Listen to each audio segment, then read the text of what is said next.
తగ్గిపోతుందా ఏంటా అనేది సార్ మాటలోనే తెలుసుకుందాం. నమస్తే సార్. నమస్కారం సార్, ఈ కాలంలో చూసుకుంటే చాలా మందికి అసలు చిన్నపిల్లలని కాదు పెద్దవాళ్ళని కాదు పని పని అని చాలా మందికి ఎక్కువ పనులే ఉంటున్నాయి.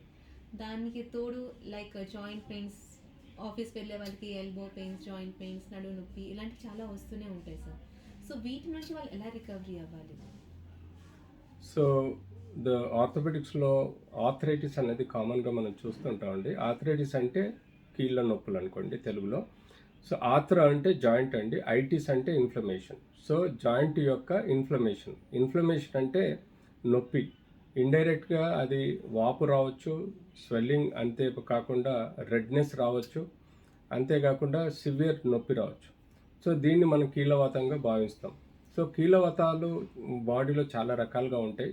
కామన్గా మనం ఇమ్యూనలాజికల్ డిజార్డర్స్ అంటే రోగ నిరోధక శక్తిలో కొంత డిరేంజ్మెంట్ వలన మనకు కీళ్ళవాతం రావచ్చు. అందులో రుమటాయిడ్ ఉంటుంది, సోరియాటిక్ ఆర్థరైటిస్ ఉంటుంది, గౌటీ ఆర్థరైటిస్ ఉంటుంది, అంతేకాకుండా మనకు నాన్ స్పెసిఫిక్ రుమటాయిడ్ ఆర్థరైటిస్ ఉంటుంది. అంతేకాకుండా మనకు ఇన్ఫెక్టివ్ నేచర్లో మనకు బ్యాక్టీరియల్ ఇన్ఫెక్షన్ వస్తుందండి, ట్యూబర్కులోసిస్ ఇన్ఫెక్షన్ వస్తుంది. అంతేకాకుండా మనకు ఇంజురీ, పోస్ట్ ట్రొమాటిక్ ఆర్థరైటిస్ అంటాం. దెబ్బలు తాడటం వలన జాయింట్ లోపల కొంత డ్యామేజ్ ఏర్పడి కూడా మనకు ఆర్థరైటిస్ వస్తుంది. ఆ తర్వాత మనం వచ్చేసి ఓల్డ్ ఏజ్ ప్రాబ్లమ్స్లలో డీజనరేటివ్ ఆస్టియోఆర్థరైటిస్ అంటాం. అంటే డీజనరేటివ్ ఆస్టియోఆర్థరైటిస్ అంటే క్రమంగా అది వేరెంట్ ఇయర్కి లోన్ అయిపోయి కార్టిలేజ్ డ్యామేజ్ అయిపోయి మనకు బోన్స్ అరిగిపోవడం మొదలవుతుంది. దాన్ని మనం డీజనరేటివ్ ఆస్టియోఆర్థరైటిస్ అంటాం. అంతేకాకుండా మనకు వెన్నుపూసలో జాయింట్స్ ఉంటాయి. ఆ జాయింట్స్ని మనం స్పాండిలైటిస్ అంటామండి. దానిలో ఒక పరమైన మన కీళ్ళవాతం ఉంటుంది. అంతేకాకుండా పోస్ట్ అంటే సపోజ్ క్యాన్సర్స్ కానీ లేకపోతే ట్యూమర్స్ కానీ ఉండటం వల్ల కూడా జాయింట్ చుట్టూ తద్వారా కూడా మనకు జాయింట్ డ్యామేజ్ అవుతుంది, కానీ అది పోస్ట్ ట్యూమరస్ ఆర్థరైటిస్ అంటాం. సో ఇన్ని కీళ్ళవాతాలు మనకు ఉంటాయి కాబట్టి వీటిని మనం స్పెసిఫిక్గా క్లినికల్గా అలాగే డయాగ్నోస్టిక్ టూల్ రూపంలో మనం కన్ఫర్మ్ డయాగ్నోస్ చూసుకున్న తర్వాతనే మనం ట్రీట్మెంట్ చేయాల్సిన అవసరం. సో ఈ కీళ్ళవాతాలలో కామన్గా మనము జోనల్ రుమటాయిడ్ ఆర్థరైటిస్ అన్నది మనం కొంత మేరకు చూస్తాము. జోనల్ రుమటాయిడ్ ఆర్థరైటిస్ అంటే అది పుట్టుకతో జీన్స్ అంటే హెరిడిటరీ పరంగా తల్లిదండ్రులు కానీ తాత ముత్తాతల్లో ఈ యొక్క రుమటాయిడ్ ఆర్థరైటిస్ ఉంటే అది క్రమేణా పిల్లలలో పుట్టుక తర్వాత కీళ్ళవాతం మొదలవుతుంది. అది ఆల్మోస్ట్ మనకు క్రోనిక్ డిజీజ్ అంటే జీవితకాలం అది కీళ్ళవాతం ఉంటుంది, rheumatoid arthritis. So unfortunately the number of cases తక్కువ ఉన్నా కూడా సఫరింగ్ ఎక్కువ ఉంటుంది. కాబట్టి ఆ పిల్లలకి మనం జీవితకాలం steroids, pain killers, disease modifying drugs పెట్టేసి మనం రికవరీ చేసే ఆస్కారం ఉంటుంది.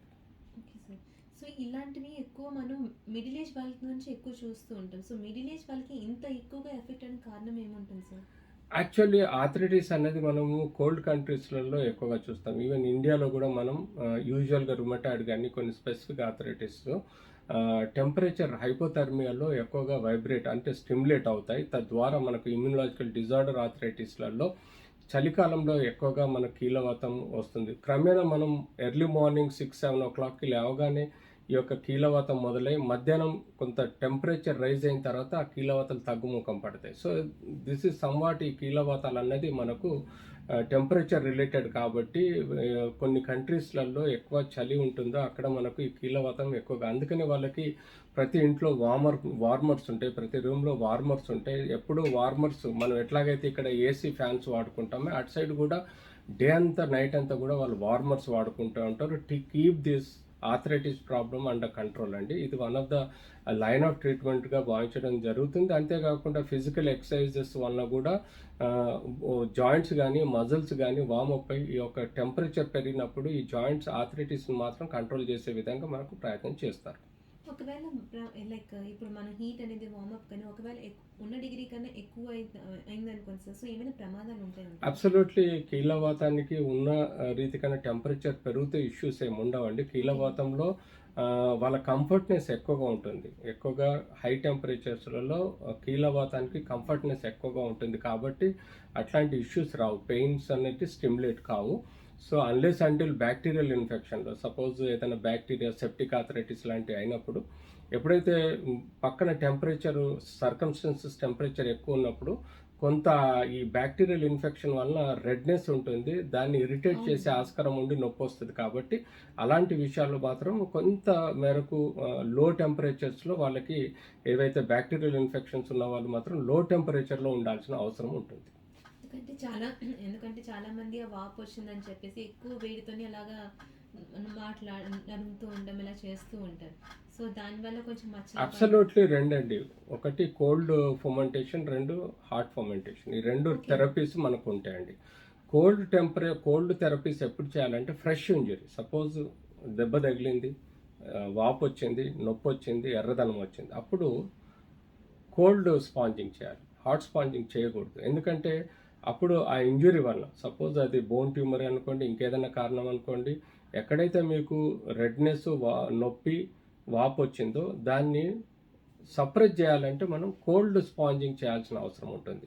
ఎప్పుడైతే మనకు ఓల్డ్ ఇంజురీస్, పెయిన్, స్వెల్లింగ్ ఉంటుందో అక్కడ హాట్ ఫర్మెంటేషన్ చేయాలి. ఎక్కడైతే హాట్ ఉందో కోల్డ్ స్పాంజింగ్ చేయాలి, ఎక్కడైతే కోల్డ్ ఉందో హాట్ స్పాంజింగ్ చేయాలి.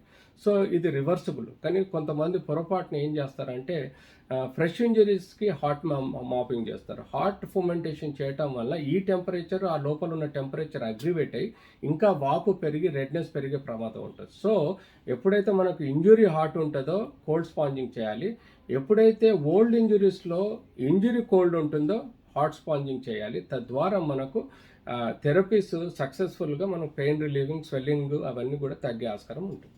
Thank you sir, thank you so much. నిజంగా అసలు స్వెల్లింగ్ గురించి